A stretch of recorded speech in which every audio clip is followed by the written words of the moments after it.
Ons lys vandag 'n pragtige 3.3 hektaar kleinhoewe net so hier by Donkerhoek op die Renosterfontein pad. Kyk net hoe mooi is hierdie bosse en bome.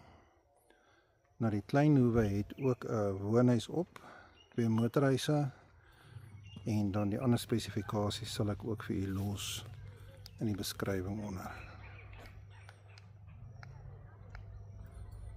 Stap so 'n bietjie nader. Kleinhoewe is omheind.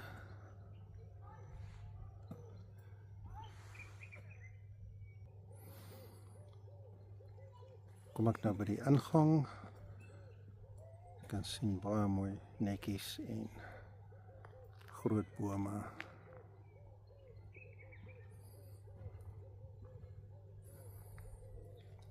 Die woning het ook 'n lekker kuierlaapad daar in die verte. Is netjies omheind en die tuin is mooi netjies in stand gehou. Mense sal baie lekker hier kan bly.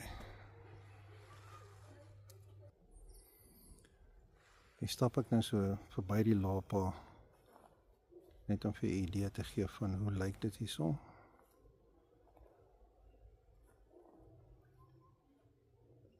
Rustig net waar die voeltjies en die goed wat so fluit.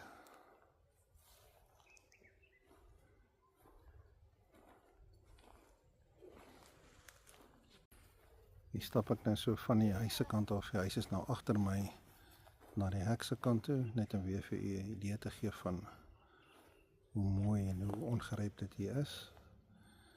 En ek sal nou as ek binne in die huis kan kom, sal ek nog 'n bietjie foto's en video's neem van die woonhuis aan die binnekant. Maar ja, ek sal vir u al die details, spesifikasies in die beskrywing los en baie dankie dat jy gekyk het.